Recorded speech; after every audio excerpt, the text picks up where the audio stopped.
Oi, oi, turma, tudo bem com vocês? Vamos então começar a disciplina de microbiologia e hoje nós vamos apenas bater um papo, fazer uma introdução, tá?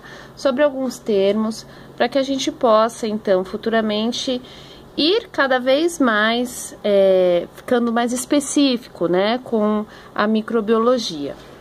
Então, olha só, antes de mais nada, eu preciso definir para vocês o que é microbiologia, né? Então, se nós formos desmembrar a palavra microbiologia, nós vamos chegar que ela é de uma origem grega. Então, no grego, né, essa parte micro significa pequeno, bio, vida, logia, estudo. Então, microbiologia é o estudo da vida pequena, ou seja, de seres microscópicos. Dentro da microbiologia, eu estudo todos os seres vivos que não são visíveis ao olho nu, aonde há necessidade para que eu consiga ver e estudar esses seres vivos, há necessidade do microscópio, tá? Então, todos os seres que são invisíveis ao olho nu, são apenas visíveis ao microscópio, nós estudamos dentro da microbiologia, tá? E a microbiologia, quando a gente fala em microbiologia, todo mundo pensa que a gente só fala sobre doenças, né? As doenças ocasionadas por bactérias, fungos, vírus, vermes. Sim, grande parte da microbiologia está voltado para o estudo das patologias. Porém, não é só isso. É importante que a gente conheça a estrutura, a ação, o desenvolvimento, o tipo de reprodução desses micro-organismos, tá? Tudo isso é estudado dentro da microbiologia. Por quê? Na microbiologia, quando eu estudo os micro-organismos, né, micro-organismos, né, ou seja, aqueles que são invisíveis ao olho nu, aqueles que há necessidade do microscópio para que eu possa visualizar. Então, esses micro-organismos, eles têm extrema importância em todo o ciclo natural do mundo. Um exemplo que eu dou para vocês, dentro da indústria de medicamentos, dentro da indústria farmacêutica, por exemplo, os micro-organismos são de extrema importância. Olha só, eu consigo produzir medicamentos com esses micro-organismos. Alguém poderia me perguntar, como assim? Vocês já ouviram falar nesses medicamentos aqui, ó, Floratil, Repoflor, Enterogermina? O que esses medicamentos são? Eles são medicamentos que repõem a microbiota natural do intestino. Olha só que termo técnico legal que nós vamos usar agora, ó.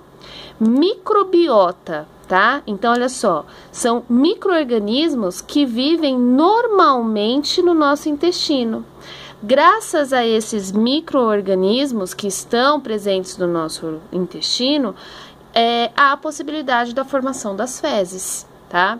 Então, quando eu tenho um paciente que por algum motivo ele está desenvolvendo um quadro de diarreia, né? A cada episódio de diarreia que este paciente apresenta, ele perde a microbiota natural, ou seja, várias bactérias, vários micro-organismos que são de extrema importância nesse intestino são expulsos, né? São eliminados pela diarreia.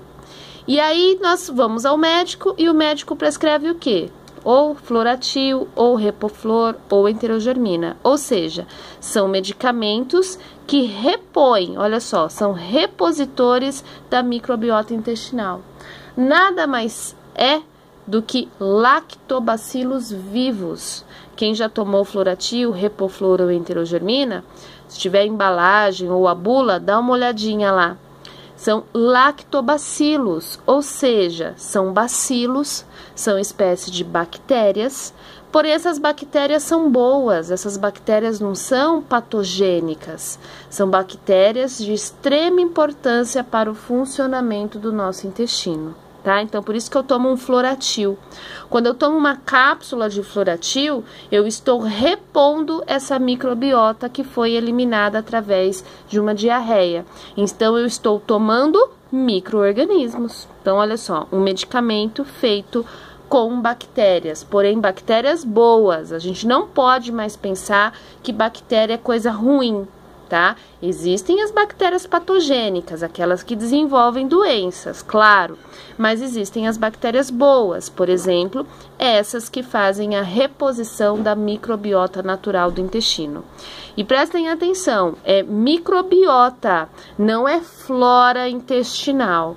Esse termo flora intestinal acabou sendo um termo popular, porque flora lembra o quê? Flor, planta, né? E nós não temos florzinhas no intestino. Então, o termo correto é microbiota intestinal, tudo bem? Então, a gente volta a falar disso aqui mais lá na frente, quando estivermos falando de patologias intestinais. Olha só, dentro da indústria alimentícia, então eu tenho presença de micro-organismos que são de extrema importância dentro de uma indústria de alimentos. Por exemplo, fermentação de vinhos, fabricação de queijos, né? Eu tenho fungos e bactérias que são utilizados nesse processo de fermentação e produção de queijos. Dou outro exemplo para vocês, para que vocês possam trazer na realidade. Yakult, quem gosta de Yakult? Né? Então, não é aquele leite fermentado com lactobacilos?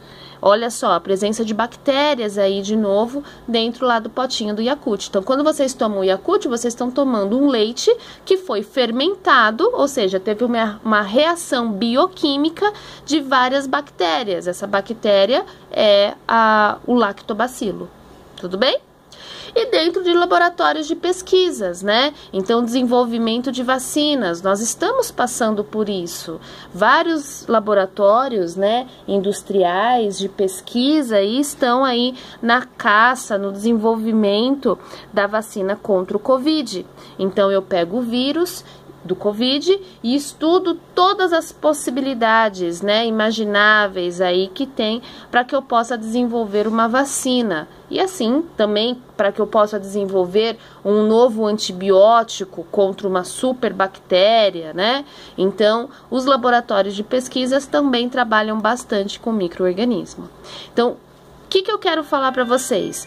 Que quando a gente fala em micro-organismos, a gente logo de cara pensa em doença. E a gente tem que tirar essa ideia, tá? Nem todo micro-organismo é malvado, nem todo micro-organismo é responsável pelo desenvolvimento de uma patologia. Pelo contrário, existem micro-organismos que são extremamente benéficos para a nossa sociedade, o desenvolvimento aí de medicamentos, alimentos, pesquisas, tudo bem? Então, olha só, a microbiologia, gente, ela é vasta, né? Eu tenho vários braços dentro da microbiologia. Então, dentro da microbiologia, eu tenho a bacteriologia. O que eu estudo nessa bacteriologia?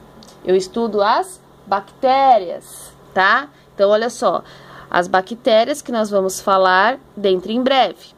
Eu tenho a virologia, que eu estudo os vírus. Eu tenho a micologia, que eu estudo os fungos, e eu tenho a parasitologia, onde eu estudo protozoários, cestodas e eumintos, para que vocês fiquem mais familiarizados, os vermes, né? Os vermes, na verdade, são os eumintos, mas todo mundo conhece isso daqui como vermes. Vocês terão uma outra disciplina que vai ser aqui, ó, parasitologia, porque tem muita informação contida aqui e não dá pra gente colocar tudo dentro da microbiologia, o tempo é curto, tudo bem? Então, nessa microbiologia, o que nós vamos estudar?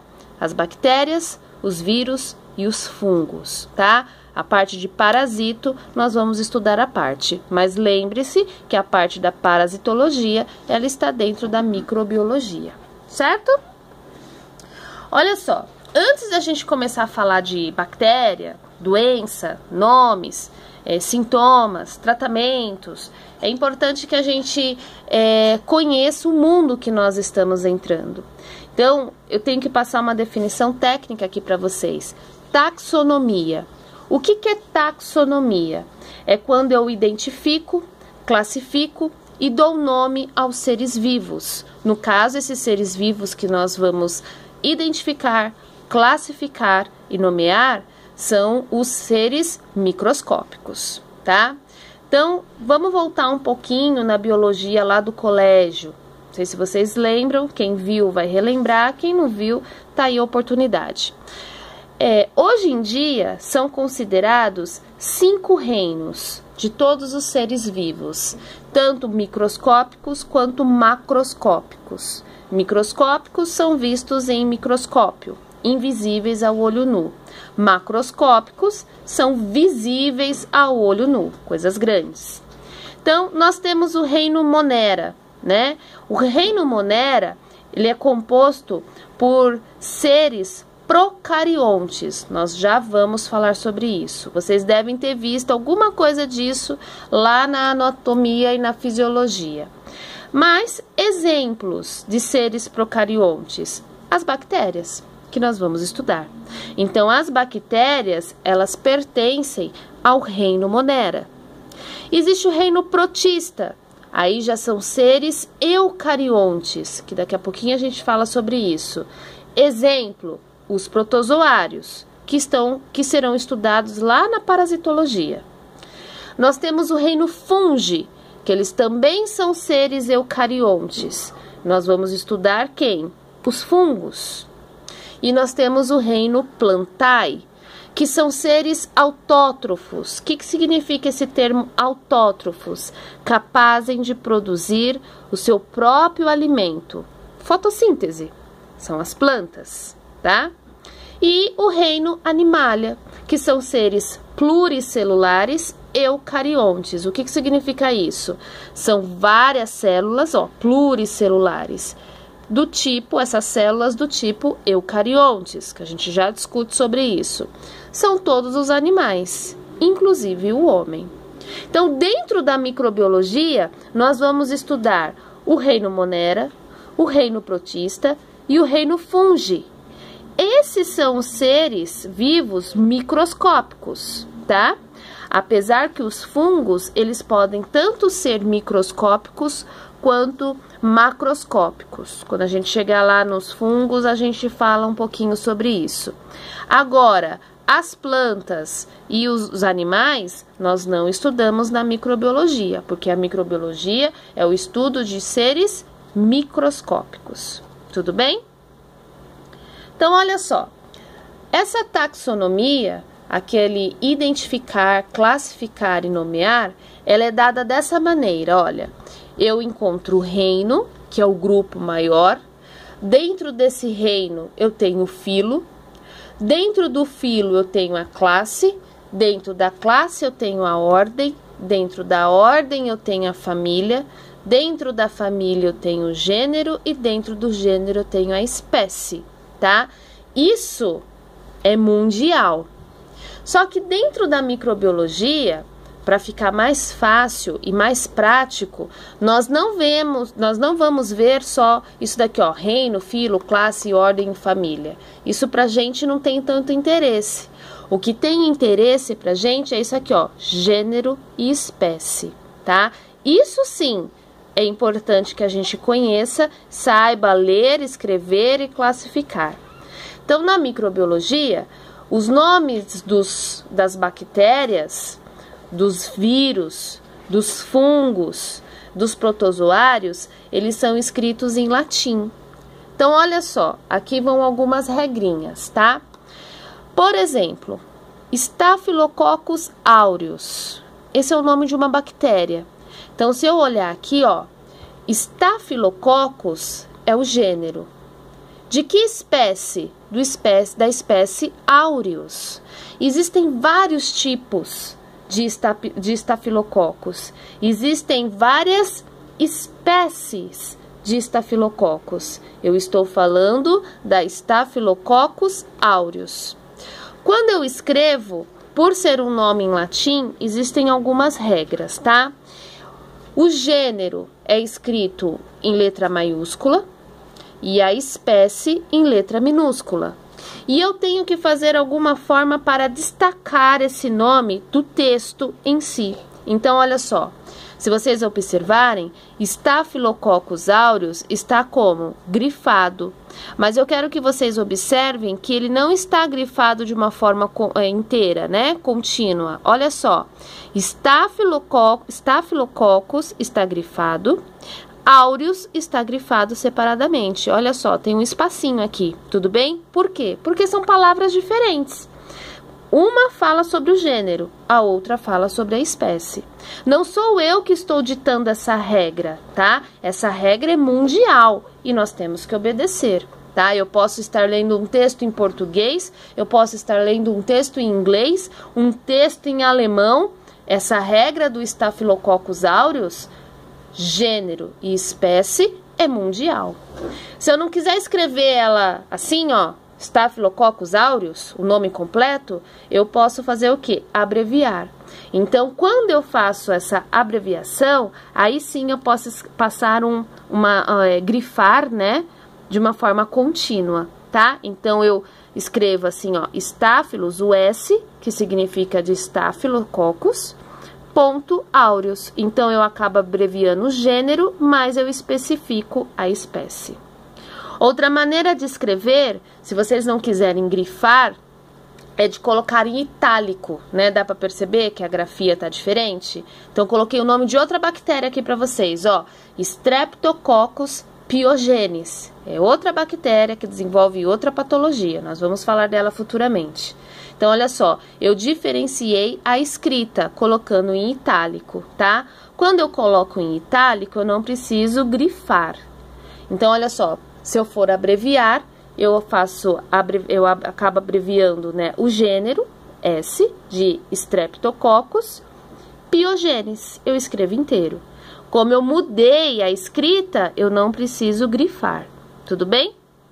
Outra maneira é você mudar a cor da escrita, tá? Então, olha só, Clostridium tetani é o nome de outra bactéria. Então, dessa vez, vocês podem ver que eu estou escrevendo o texto todo em preto, mas o nome da bactéria eu coloquei de vermelho, ou seja, eu destaquei, tá? Clostridium é o gênero, tetani é a espécie. E quando eu vou abreviar, eu faço assim, C de Clostridium, tetani é a espécie. Tudo bem? Então, olha só, Candida albicans, já ouviram falar? É um fungo, na verdade é uma levedura, né? Faz parte dos fungos. Cândida é o gênero, albicans a espécie. Herpes zoster, também aqui, ó, é um vírus, na verdade, herpes zoster. Então, olha só, herpes é o gênero, zoster é a espécie, tá? Outra maneira de vocês escreverem, olha só, flavivírus. Flavivírus, SSP, o que significa? Todas as espécies. Existem vários tipos de flavivírus. Só por curiosidade, isso daqui, ó, flavivírus, são gêneros do vírus da dengue, zika e chikungunya, tá? O que muda? A espécie. São pequenos detalhes. Então, para que a gente não acabe falando, né, de muitas espécies, eu posso colocar tudo dentro da mesma espécie. Então, eu falo que é a espécie flavivírus. Então, eu escrevo assim, ó, flavivírus SSP, significa espécie. Todas as espécies de flavivírus. Quando a gente chegar lá nos vírus, a gente volta nessa informação. Ascaris lumbricoides, a famosa lombriga, ela é um parasito, ela é um euminto, tá? Então, Ascaris é o gênero, lumbricoides é a espécie. Olha só, grifado separadamente. E se eu quiser abreviar, eu faço a abreviação do gênero e escrevo a espécie. Aí sim eu posso grifar de forma contínua. Entamoeba coli é um protozoário, tá? Então, ó, Entamoeba é o gênero, coli é a espécie. Grifo de formas diferentes, né, separado, mas E. coli eu escrevo tudo junto. E significa de Entamoeba, que é o gênero, coli, a espécie. Tudo bem? Essas regras a gente tem que respeitar, tudo bem? É lógico que na escrita manual é muito mais fácil nós fazermos assim, ó, grifando. Eu quero que vocês comecem a criar esse hábito, tá? É claro que se escapar uma vez ou outra, vocês não grifarem ou escrever tudo com letra maiúscula ou com letra minúscula, eu não vou desconsiderar, mas eu vou fazer observação pegando no pé de vocês, porque isso daqui é uma regra mundial e nós temos que respeitar, certo? Vamos falar desses tipos de célula, então, que eu estava falando de procariontes e eucariontes. Creio eu que vocês já devem ter visto isso um pouquinho na anatomia e na fisiologia. Vamos relembrar. O que são células procariontes? Então, são células de estrutura simples, aonde o núcleo, na verdade, não existe. O material genético, ele tá todo espalhado no citoplasma dessa célula, né? E ela não contém as organelas específicas. Então, ela não tem complexo de Golgi, ela não tem lisossomos, ela não tem retículo endoplasmático. No máximo que ela vai ter é um ribossomo e uma mitocôndria. Já que vocês lembram disso? Mitocôndria, a organela responsável pela respiração celular. A célula respira porque tem mitocôndria, tá? Agora, uma célula do tipo eucarionte já é uma célula de uma estrutura complexa. Ela é completa, ela é perfeita. O material genético, ele está todo organizado dentro do núcleo.